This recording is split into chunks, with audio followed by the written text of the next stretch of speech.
I'm just trying to get everything started here. I got to get us up on Facebook. And okay, we're good on Facebook. And now I just got to make sure that we're okay on YouTube. And then I will start the show.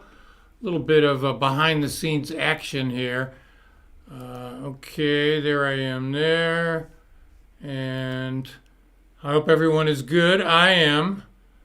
These are some crazy times, aren't they? Oh boy. Nutso times we have here.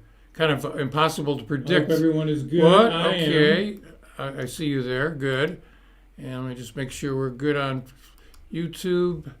There we go. Okay. Thanks for your patience. So, we're going to do a show today on Joe Zawinul. I am a lifelong Joe Zawinul fan. When I first got into jazz back in the mid-'60s, I'm old, what can I tell you?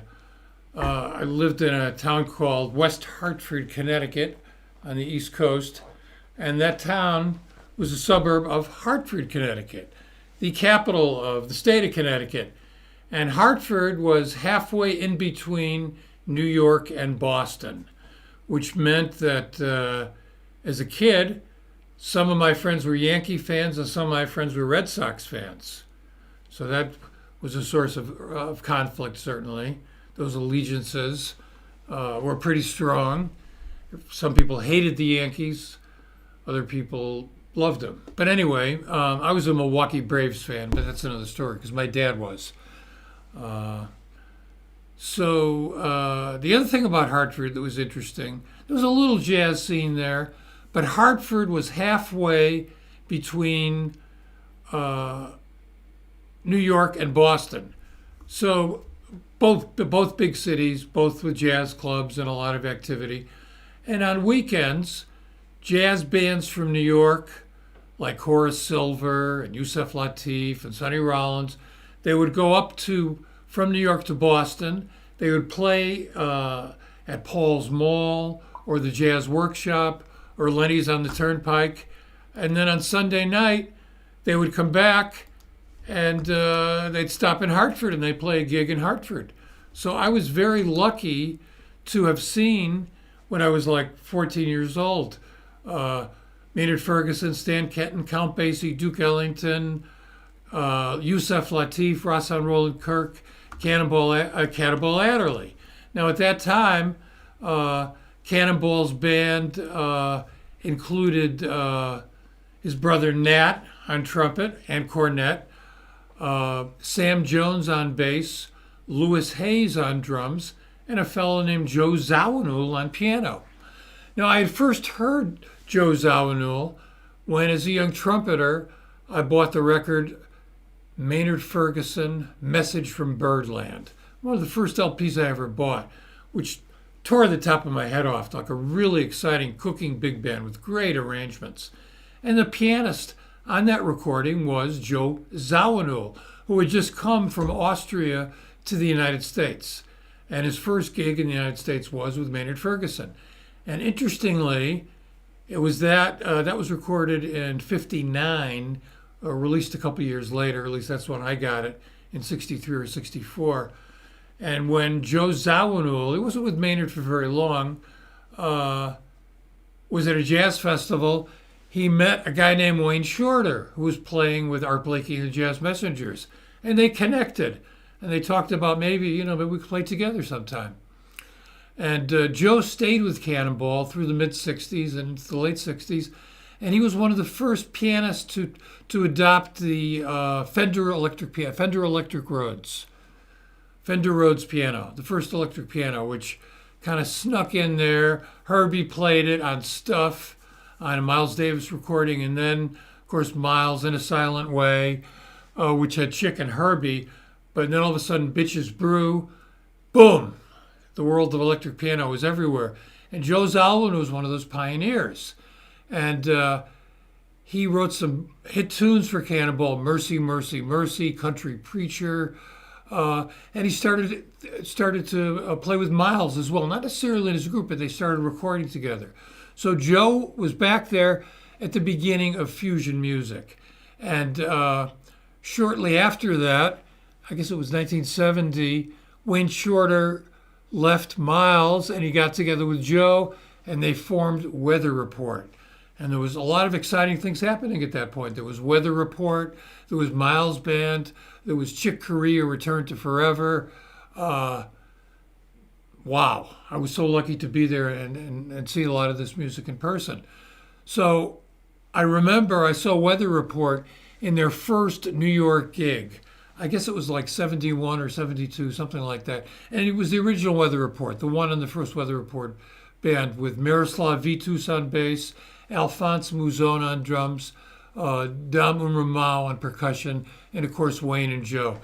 And just a fantastic group. I mean, Wayne's writing, Joe's writing, and Weather Report, I guess they stayed together like 15 years.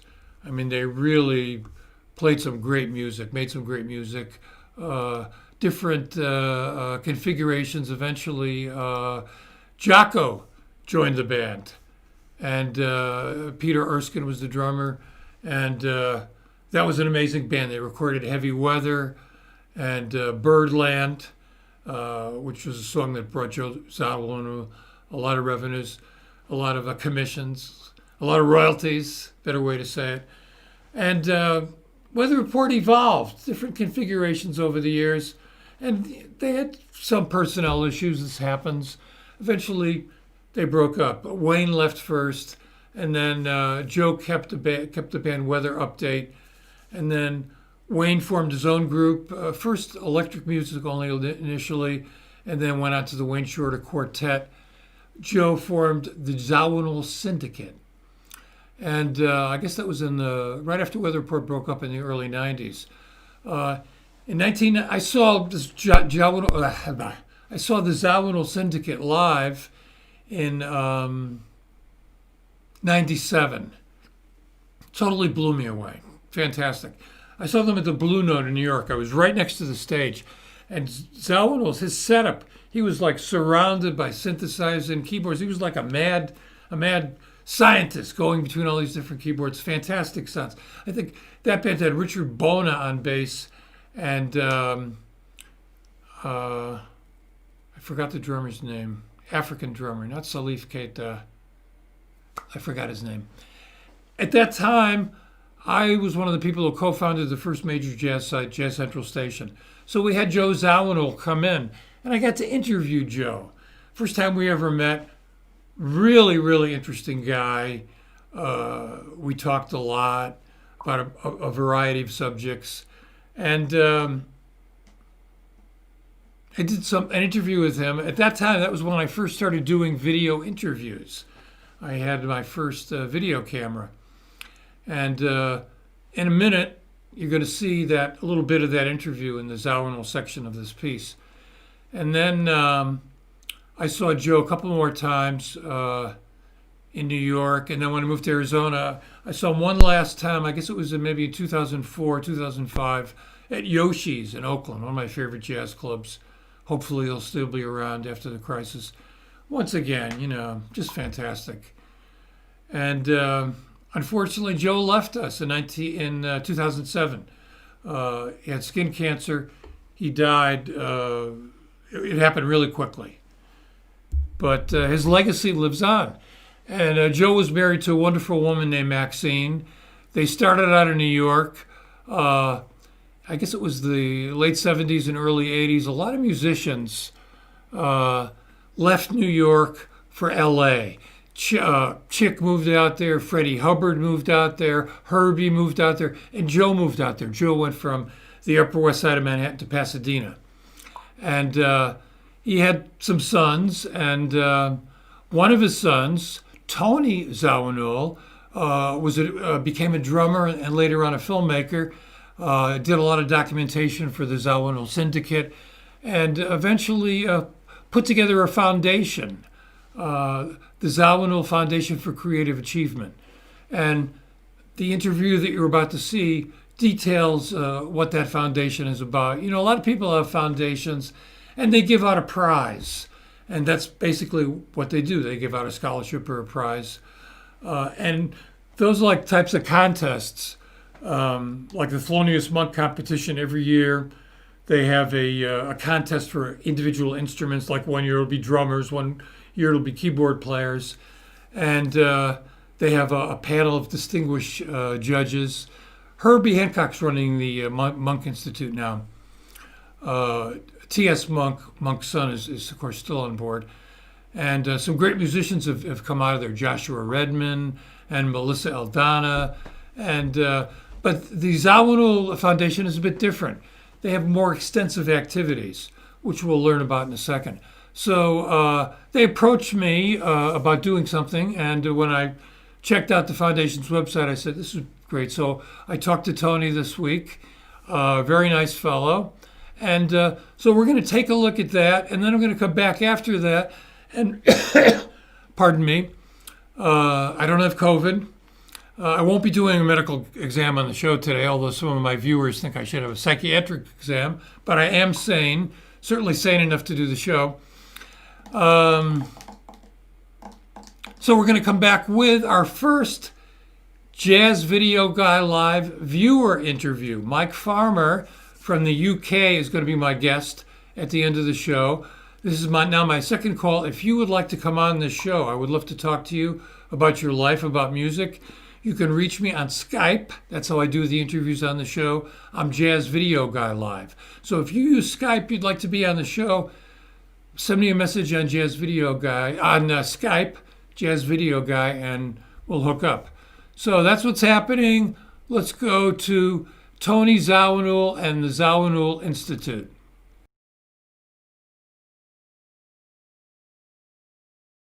5 of your best recordings. If you had to look back on your career, what would you say are 5 recordings you want people to remember you by?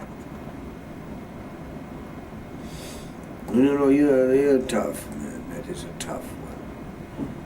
Because I like a lot of things. It's like saying which is your best child, obviously. That's very difficult, I tell you, I like a lot of, because number one, I put everything what I have in every tune I've ever done. And they're all improvised. So it's very difficult to choose between something which comes that natural to you. I'm very grateful for the fact that I had a luck with a few tunes. They sold very well. It's not just Birdland and Mercy Mercy. I had some other tunes sold very well. Country Preacher and Walk Tall and things like that. Black Market, I had a lot of tunes sold well. If I can talk about any favorite, man, I like Bimoya, which is on my new album a lot, with Salif Keita singing. But I wrote the tune a long time ago. I like, oh man, I wrote a song, it's called Familial, to a poem of Jacques Prévert. Jacques Prévert is a French poet. And this is on an album, it's called Black Water. It's a syndicate album, I like very much.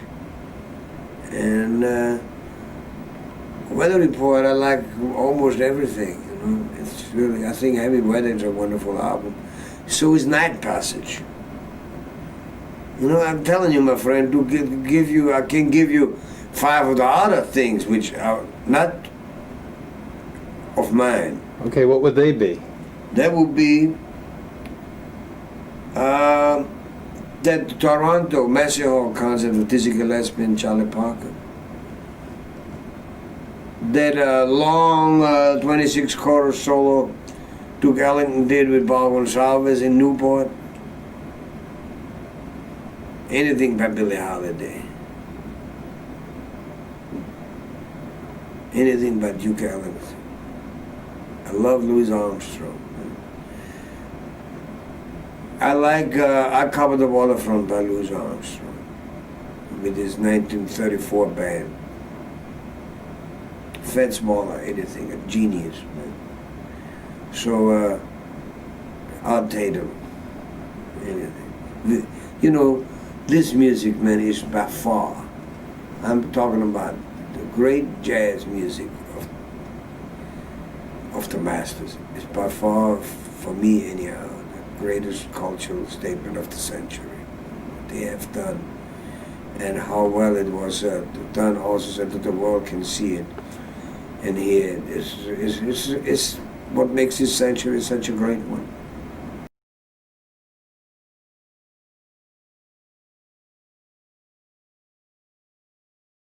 You know, I'm sure some people knew, but maybe in his inner circle, but I think on a larger scale, I think probably didn't know that about he had like a really great sense of humor about stuff. I mean, but he could flip that too, you know.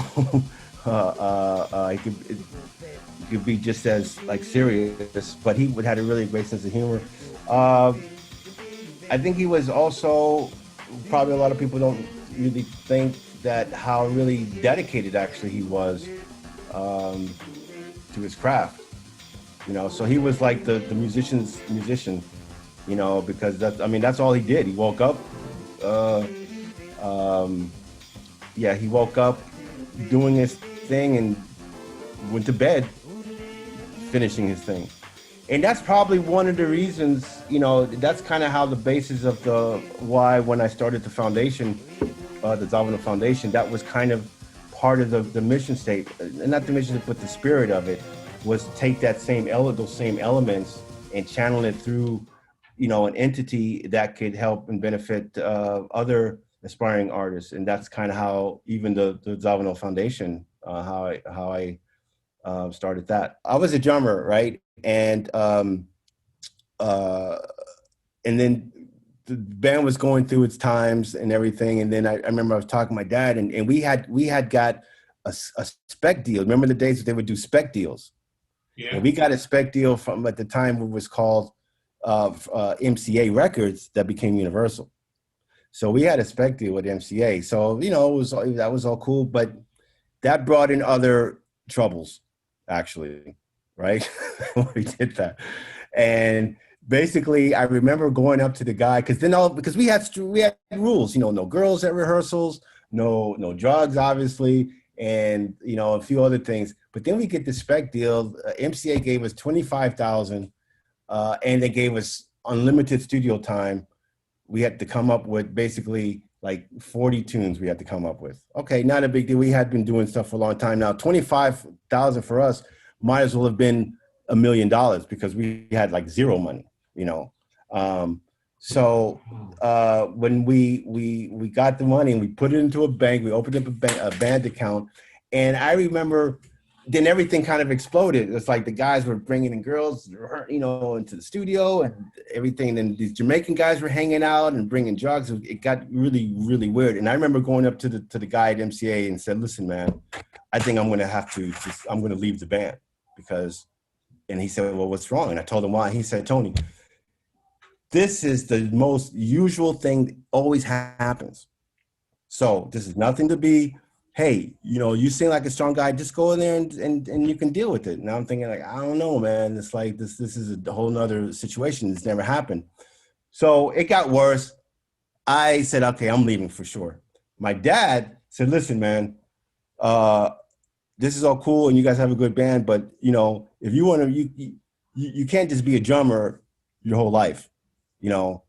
And he said, "You got to get into something. You got to get into more on the writing side, you know." And I said, "Yeah, I guess you're right." And then I went to UC. Then I went back to school. Went to UCLA. Went to the film scoring department, and started working more. I mean, I was writing the songs with the guy anyway too, but I was still kind of different. But he was telling me, he says, "Look, you can't rely on other people if you want to do your own thing." And for sure, the one great thing he said to me was, a lot of people think they know what they want until they get it and they're afraid of it, and they just fall. And when he said that, I said, yeah, that's exactly what's happening. And that's when I realized I can only depend on myself, you know. And even to go to another question to follow up what you had said earlier, that's probably a lot of things people don't really realize. Like, he would come up with these like these little like phrases that you would he'd take you to school with, you know. And it didn't mean to be in a condescending way. Some people can get it. Some people might have got pissed off over it, but he would say what he thought, but it would be so like real that you would just say, damn, you know, he's right. And that's what I did. thing because my dad even said, he goes, look, you like films, you're so much into film. Well, why don't you find a thing you can do both, where you can do do with film music and he said you have a good eye. So why don't you try see about? He was the one that said go into filmmaking. So I said okay, I'd check it out. But that whole experience with the filmmaking, that's basically what I thought to do both, and that's probably why when I went on tour with my dad, when I did the film with 2 years with the Syndicate, and doing all those years of just doing all the footage on tour. With Weather Report, I would go I remember because I was in college at the time. So, at that time when I could go on tour, actually, I was, so I would go like if they did a West Coast thing, so I would hang with them for like a couple of weeks when they did the West Coast thing. Cause I was kind of active, at that time, I was on the national team in track and field. So I couldn't really, my time was a little bit crazy at that time. And before then I was too young. There was no chance to go with Weather Report. But then with the Syndicate, yeah, because then I had moved to Europe, to Italy. And I toured with my dad in the Syndicate for about 8 years.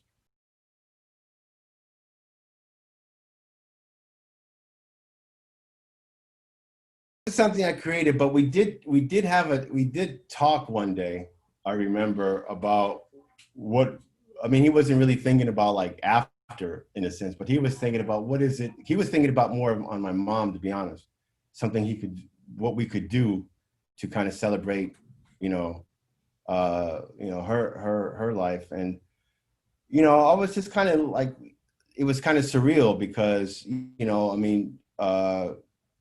she was on her way out, and I know he was dealing with all that, and I was trying to keep a lot of things together, and I didn't realize. His quick passing was really surprised, to be honest. So I was just kind of contemplating, okay, what could be done, and then when he passed away, then I thought, foundation. Okay, maybe we'll try something like that. That's a whole new world for me. I had no idea. So what I did, like I would normally do, just did my little research. I talked to a few people. I have a friend that worked at that time at the Autism Speaks Foundation. So I went over there just to understand, get on what's a 501. I didn't even know 501c3. I didn't even know that existed. So I just kind of checked out all these things and then started like looking at it and then trying to see how I could actually implement, how this would implement into not only his legacy, but also implement into the estate and what we would do and how we would channel and proceed with things in the future.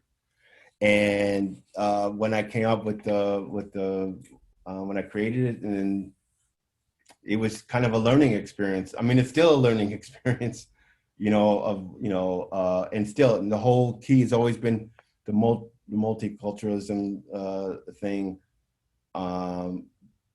With that, to be honest, it kind of made things a little easy in the sense of, I kind of knew what I wanted to do. It was a question of like, how do I do it though?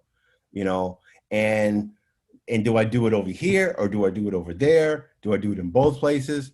Those were the challenges actually, but we've actually been more active on doing everything on the Austrian side than we are here. I think we would have started actually last year, because when we would have had having Silver Lake Academy on board with us would have helped to push start that we could actually even do an award show here. But then COVID came, so now we have to see what we'll bring after that. But to answer in the short term your question, yeah, it was my idea.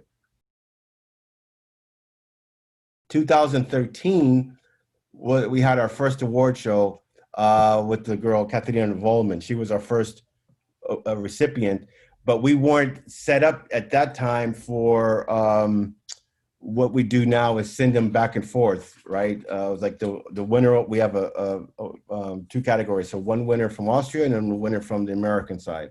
And the winner from the Austrian side comes over here, and then we take the winner from the American side, goes over there. That's basically the Joe Zawinul Music Exchange Program.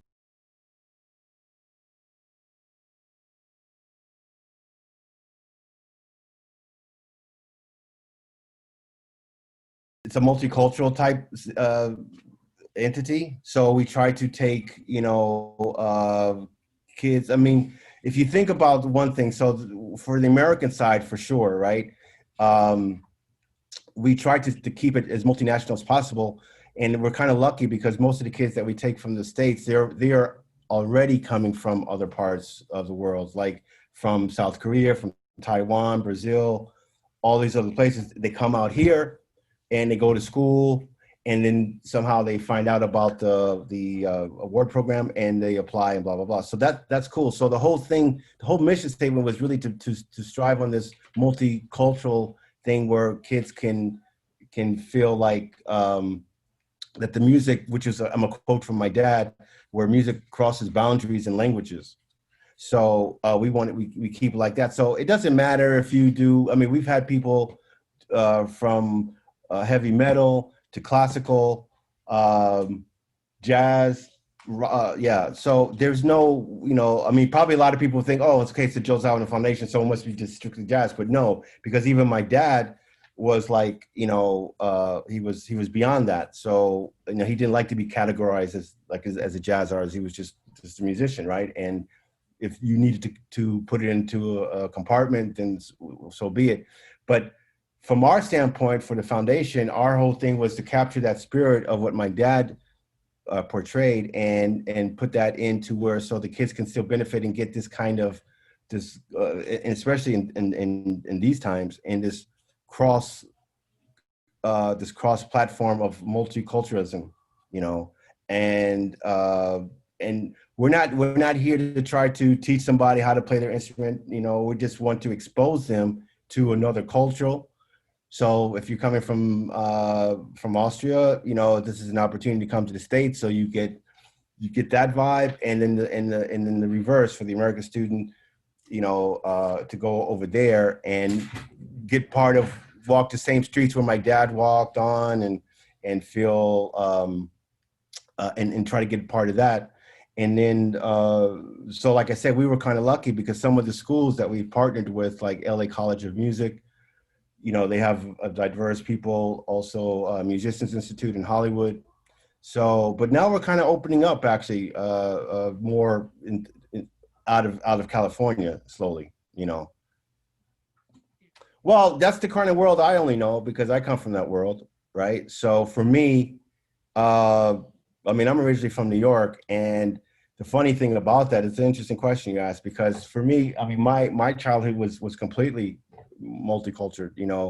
I grew up in a neighborhood that was predominantly kind of in a Jewish area, but even that, and the only reason I say that only because they had the Jewish school, Trinity School, which is around the corner, right? But there was all kind of kids, and in all our family friends, they were all coming from also interracial marriages. So I thought everybody was like that, actually, until I moved to California, actually. And I realized, well, actually not everybody is like that, So, but to your question was that the reason why it's so important, because growing up in this kind of environment, you feel, people are just people.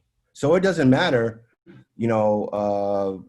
anything about them. I mean, it really could care less. And it really comes, I know this might sound a little corny and everything, but it really just comes down to the character of the person. Are you cool or not? And we could care less. I mean, especially that's how my dad was.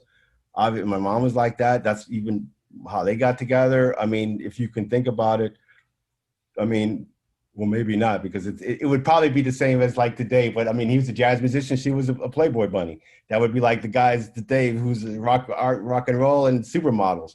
So same kind of vibe, I guess. But the point is, even in those times, in the 60s, early 60s, there was this world of this other underlining world of cross cultures, even in America, much more then than there is now, I think. And the reason why I think this is so important is because also the music has to be like this too, because if, like my dad would always say, he says, how you are as a person is how you're going to play. So if you're selfish or this kind of guy, that's how you're going to play. When you're doing your solo, you're just going to be on your own thing and later for everybody else.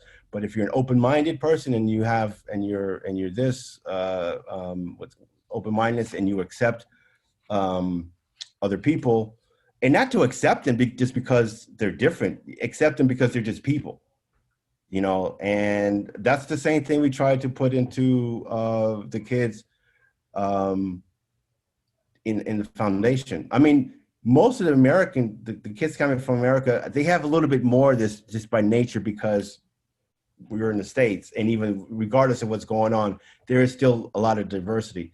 But I mean, to be honest, I mean, when you're in Austria, there's not that much diversity, so to speak, you know, you're dealing with, but they're hungry for this. But the funny thing about it, even though they're not as diverse, let's say, as a community, right?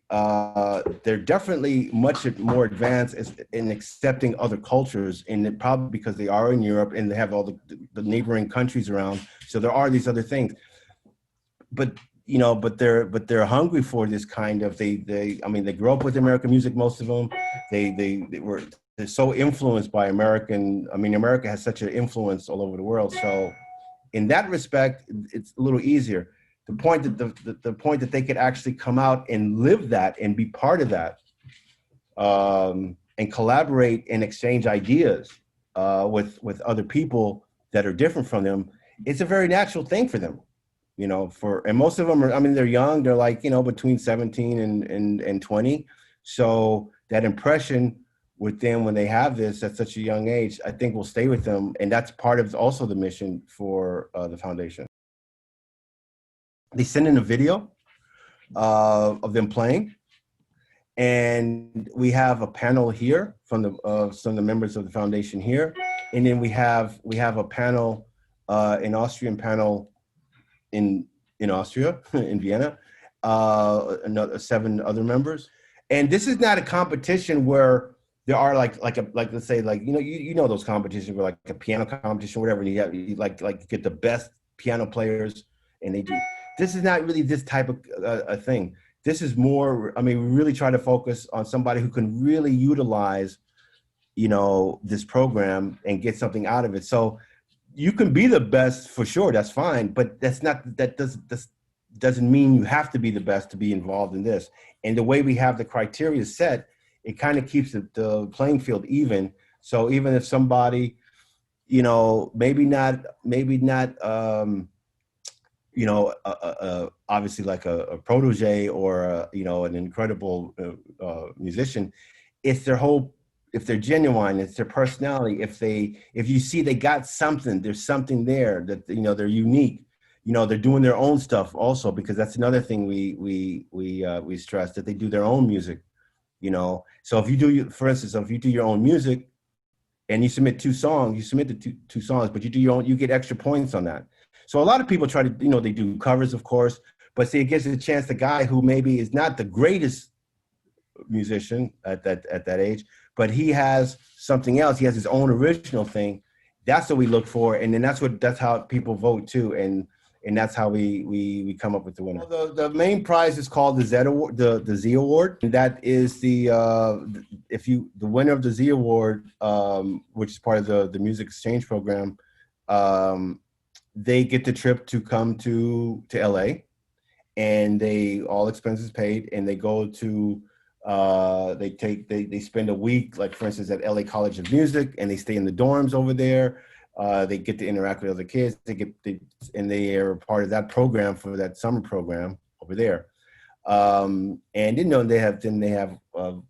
we hook them up with voice lessons, whatever their instrument is. We try to gear them to that. So if you're a guitar player, we'll try to get you guitar lessons with somebody. If you're a vocalist, well, we already have a vocalist. We give them that. But whatever your instrument, the only instrument one of the instruments we haven't gotten is the drums. So, and maybe that might be good actually, but I don't know. And then the same thing over here when the American student goes over there, then they get to be part of that whole Viennese culture, and which they get, for instance, like one of the winners we had a couple of years ago was Louis Khalil. He's from Brazil actually, but he was going to Musicians Institute, and he's, you know, into heavy metal. I mean, he's like straight heavy metal, and he's really great actually. and he gets to go over to Vienna, and he got a little bit exposed to some of the classical stuff, and so this was a change for him, and to be able to appreciate that. And it's not to try to turn him into something he doesn't want to be, but it's to expose him to other things.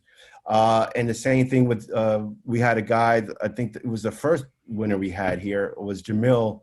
And he really, at that time, he was 14, I believe, really talented piano player. And he went on tour. He did the tour with Kamasi Washington after, Jamil Dean. So he got to go on tour after he won the award with us to go out and play with Kamasi Washington. And he was Downbeat Magazine Student Award winner in 2014. And now he's at the University of Pacific on a scholarship, or was at the University of Pacific for a scholarship. And we have another guy in Austria that came out here, Lou Azrael, and he won in addition to winning our award, but then he's really blowing up over there. So he's been doing a lot of TV stuff. He's starting to go on tours.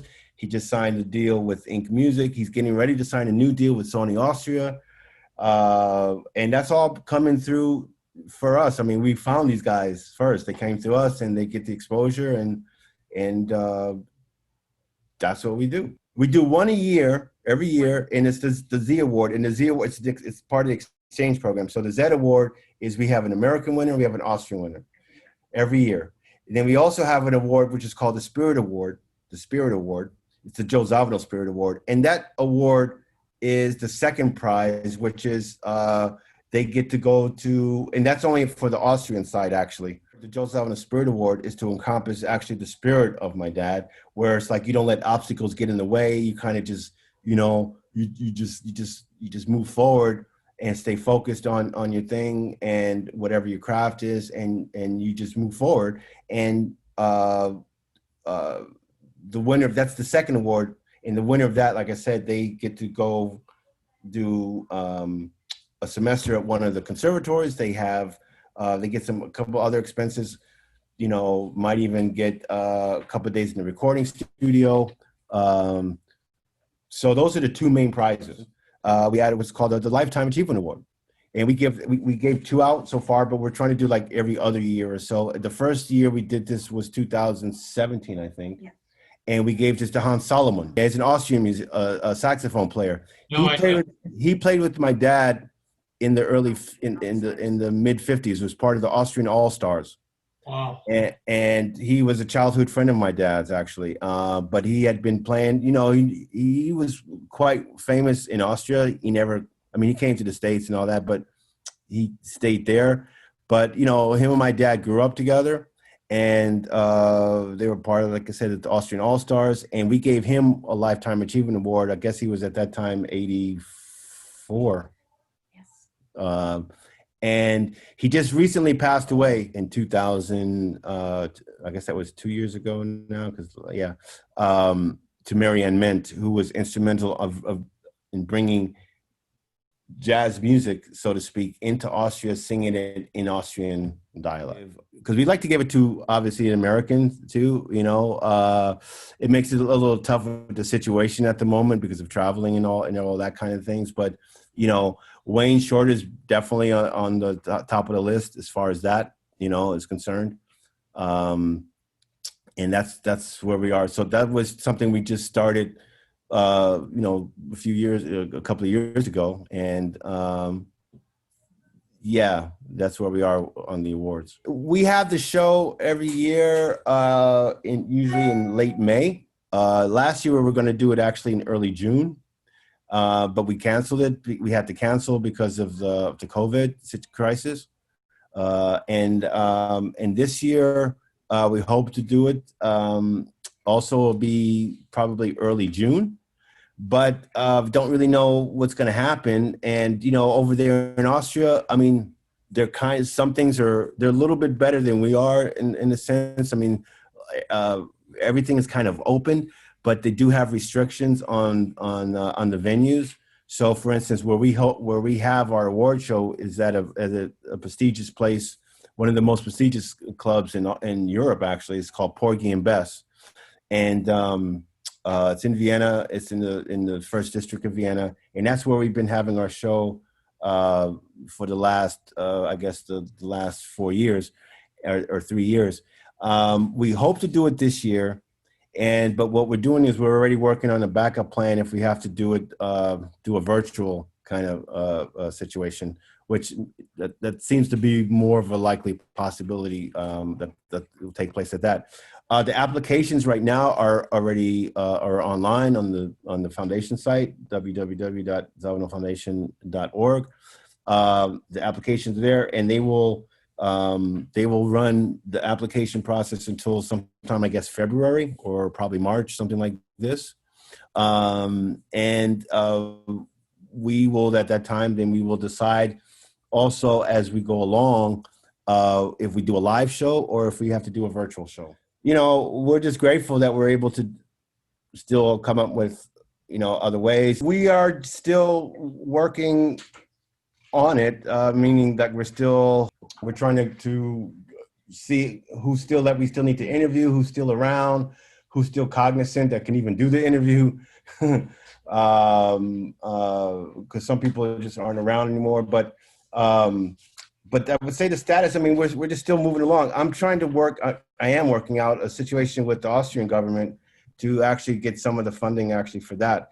I am getting funding for the other one for my dad's film, because he's Austrian, of course. So the weather report is a little bit different, but because it's kind of interconnected, I'm trying to get also funding for that. So, but in the meanwhile, we're still working on it. I would say halfway there. I think it's just kind of based on his life, but we're trying to work out a little different, because I don't want to just do a normal, when I say normal, like just the usual, the interviews, a bunch of headshots, doing interviews and then talking. We're going to do stuff with that. They'll do some reenactment.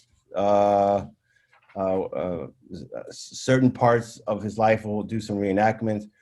Also, because I am going to be taking money from the Austrian side, and then my producer over there, they want to lean towards the story that, they're still trying to convince me to do it, and I'm probably going to go that route, because it seems like the only route really that they will do to get the funding, which would be that it's kind of like the story of my dad, but through my eyes. And so I have to, it's like the son, who's a filmmaker making, which they feel is a unique situation, doing a story about his dad and discovering certain things. So, and that's all based on from stuff we find out through the storage. That's all stuff that, in conjunction with stuff that Paul here, who's sitting behind me, who's been the archivist for my dad's stuff. We've been archiving all this stuff and going through boxes and the tapes, and we like redigitized like over 3,000 cassettes that's in a database. So, and then there's the tons of manuscripts that are in boxes. So it's going into this whole world and discovering through the son of an iconic figure and finding out. And so we're trying to take a little bit of a different approach, not just do the headshot with a bunch of, other iconic people and talk about my dad, because nothing that, that's cool, but, it's just want to do something different. I would throw all this stuff away if they could just be back here. I wouldn't get, so all this stuff would be meaningless. But I guess what I miss about them is just being dad, He was just, him and my mom, they were probably some of the coolest people you could ever meet. And I'm not just saying that because, I miss them, but no, really, they were. So it's like, he was just a regular dad, he was different than my other friends, because when I would see their dad, I'm like, well, damn, my dad ain't like that, but he was still a father, he was always he toured a lot, especially weather report dates, but he was present. He was always there for the important things somehow, and he would make it a point, or he would call in and know this thing, or So I never felt, I knew he was gone a lot, but I never felt like, wow, man, he's not here. I mean, because he was present still, you know. Maybe it's because my mom made that clear, like, well, wait till your dad gets home, we'll deal with that, you know. I say what I miss the most is just their presence, their presence, both of their presence, and being able to probably, because I could talk to them about anything. So I would just talk to them, and it didn't matter. I mean, really, and all kinds of stuff. We would just talk about it. So I would say that. I was an athlete. So, and I had a lot of recognition in that. So I was on the national team and stuff back in the days, and we would have gone to the Olympics, but we boycotted. So, but my whole athletic career was already starting when I was already 13, because I was already singled out back in New York days. So I never really I never had that feeling. And then I started, you know, I had my own band, and we went on tour, and we got recognized. We were doing our own thing. I had a band called Export, and we were like a mix of ska, rock, pop, you know, and we were quite successful. I mean, we went on tour. We opened up for the Untouchables, and we even did the thing open up for, what's that good, Electric Avenue, the Billy Ocean.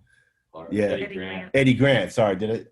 No. Yeah, Eddie Grant and Billy Ocean. Right. I always get those two confused, but they were kind of similar. He was from Barbados. Yeah, and so I was kind of doing my own thing, and I felt quite comfortable. And I guess the other thing is, coming from my dad, you know, you get that sense of, at least I did.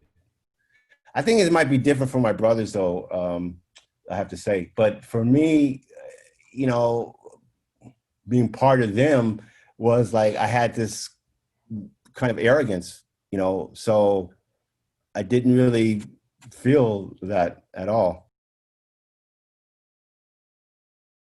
Funny, because I never thought it, you know, I know it's might sound weird. I never thought it was important really to do it. I just figured I have to do it, because what else could I do? For me, it was more like, okay, they gave me this great life, right? And what could I ever do really to repay them? I mean, like, what could I do, right?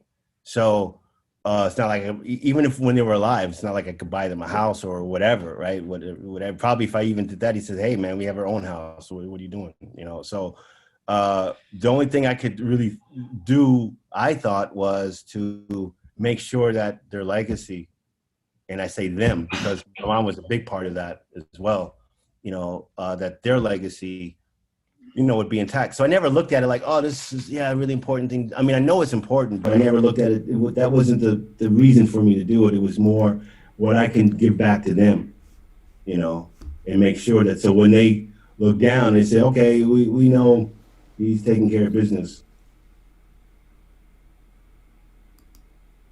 Well, Tony Zawinul is definitely taking care of business with that foundation. It's a beautiful thing. Happy to learn that story. And zawinulfoundation.org if you'd like to find out more, fill out an application if you're a musician of any genre in any country. Because Joe Zawinul, like this music, international guy, born in Vienna, got into the music, came to the United States, toured the world. Jazz is a global art form. And on this program today, we have people from Vienna, from Belgium, from Paramus, New Jersey, all over the place. And I want to bring on right now a man from the UK. I have to hook this up here while we're actually on the air. Calling him right now.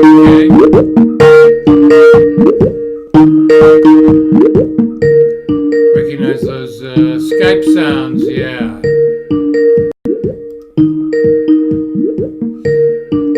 Whoops. Where did he go? There he is. Okay, Mike, I don't see you. Mike, just trying to see. Wait, hang on. Okay, technology. Okay, hey! Beautiful, there you are. I hope the light's okay. Oh, the light's fine, man. So, meet Mike Farmer. Mike, could you tell us something about yourself? I do. Yeah. Could you tell us something about yourself? Who are you?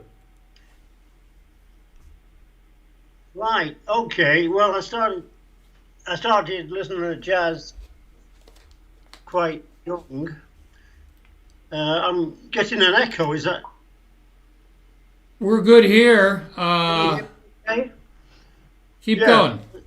I started when I was quite young, and used to listen.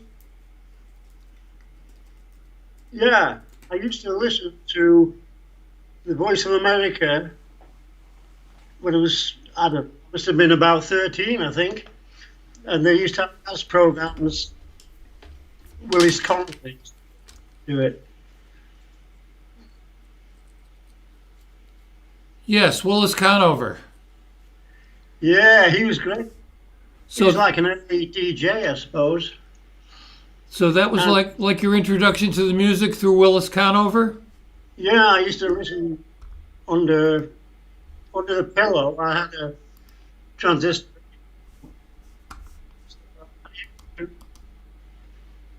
Tune in and Take the A Train was the theme tune, I remember. Yeah. When I speak, I'm getting this echo, which is really difficult. It comes through. Okay, do you have headphones A nearby? bit, Do you have headphones, earbuds? no, I'm not wearing them, no. Do you have them? I've got some, I can put them in, yeah? Yeah, why don't you put them in, and I think that'll solve the issue. I apologize to our viewers. This is very much an improvisational exercise. Yeah, well, I might do. Let's see what happens here. Can you hear me, Mike? Hello, Mike. I can, yeah, Is the echo gone? Mike, is right. the I echo think it gone? helps. Yes, that's a lot better. Okay, so let me jump back to your story. When did you first hear live jazz? I would think about when I was about 14. And who was it? Who were some of the first groups you heard live? Count Basie, I would think. Yeah, Count Basie. They played at a amusement park in Manchester. I'm still not getting the sound correct.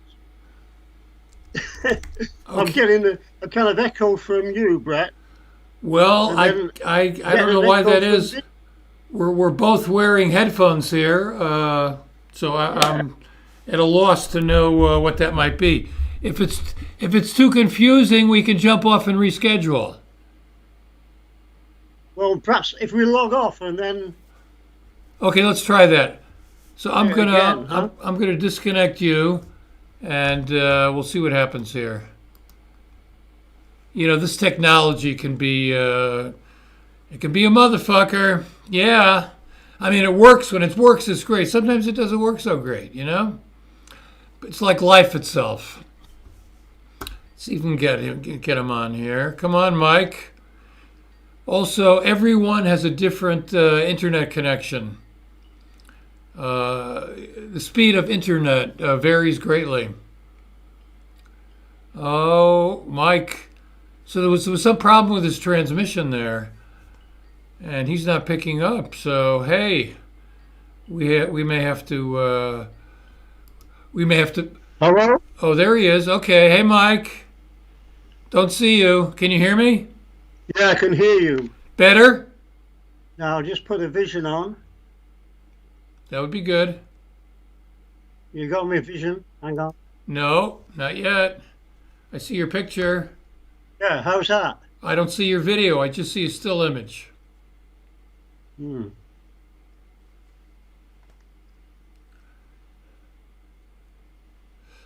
I feel like it's a TV show from like 1949.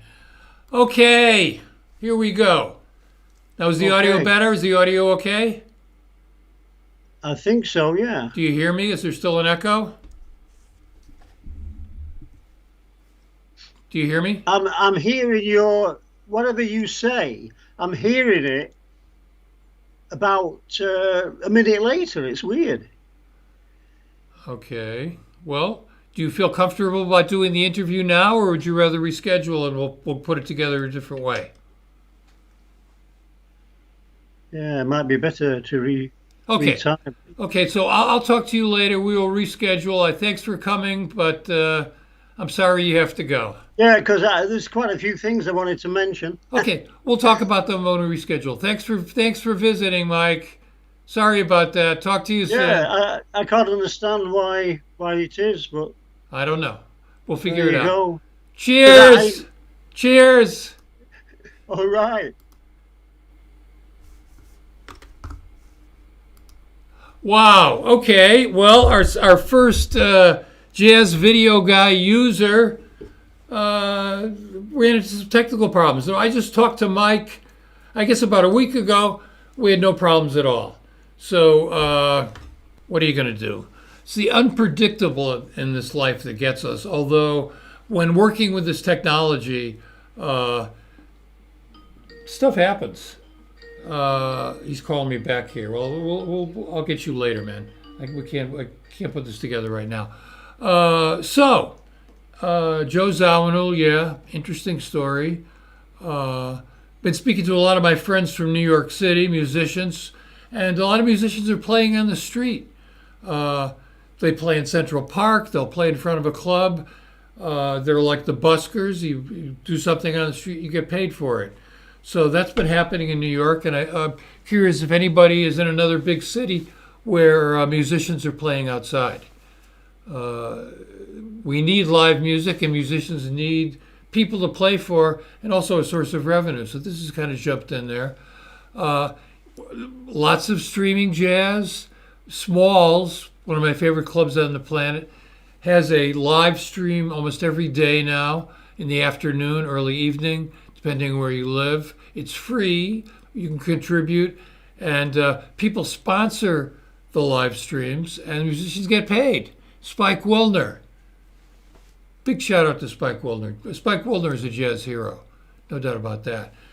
And I live in the Sonoran Desert in a place called Tucson, Arizona, 70 miles from the Mexican border. And last weekend, some of the restaurants here reopened, and a place downtown had a courtyard, some jazz in the courtyard. So my friend, the tenor saxophone player Jed Paradise, played with his group, and that's the first time I've heard live jazz. It's been a long time. It's been it's been 10 months.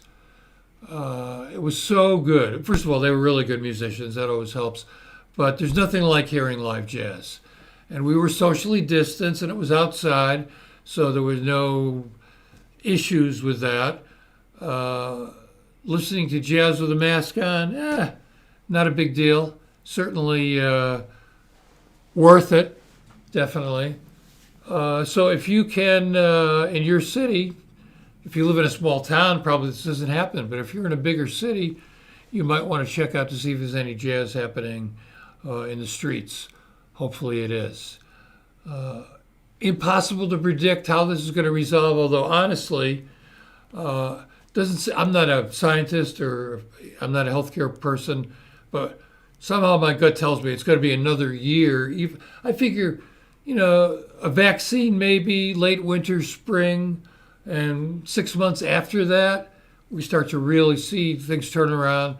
So it could be late 2021 before we really see more clubs opening until people feel safe enough to go out. And the theme song for that will be "Oh Happy Day," because this has been a hellish experience. Sadly, jazz clubs are going to close. Jazz venues are going to close in certain cities around the world. Not everyone has the acumen of a Spike Wilner who can just constantly respin it and put it together a different way. And landlords, sadly, don't care if, what's happening. You still got to pay your rent. So especially some of these New York venues where the rent is really high, it can be hard. It can be really tough. The government should provide for them in these relief bills, the CARE Act and stuff like that. In fact, someone sent me some information about, was it Denmark, or I think it was some Scandinavian country where they're paying venues so the venues can survive and they pass along some money to the musicians. But in the United States, we have the National Endowment for the Arts, but no real government program to support musicians, which I think is outrageous. That jazz musicians have always gotten more respect and made more money outside the United States than they do in the United States. Some water.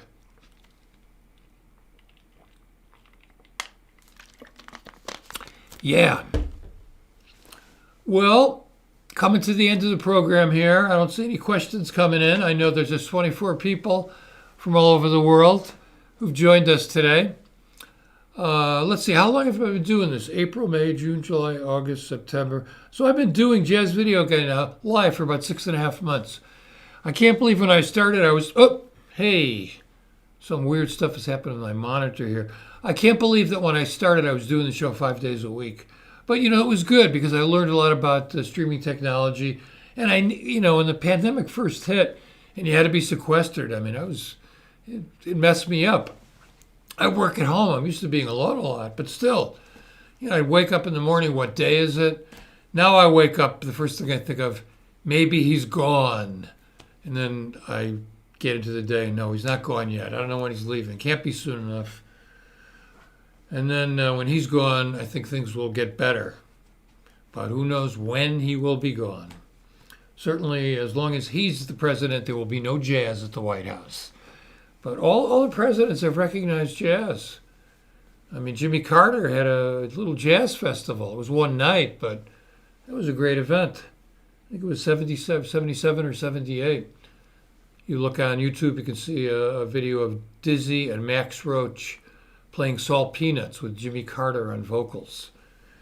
A lot of people were unhappy with the Carter presidency, but I think we look back, it was a great presidency, and also he's one of the best ex-presidents. This man has continued to help people through Habitat for Humanity. He's 96 now. He can't go out so much, but still, nothing but respect for Jimmy Carter, unlike the present occupant of the White House. All right, it's hard for politics not to creep in here because I am a citizen of this planet, and being on the internet, I have all this stuff coming at me, and I'm somewhat of a news junkie too. Thank you for your support. Thank you for watching. Thank you for telling your friends. Let's all love each other, do something meaningful in our lives, keep listening to jazz, and hopefully we'll be around for a while longer. Take care and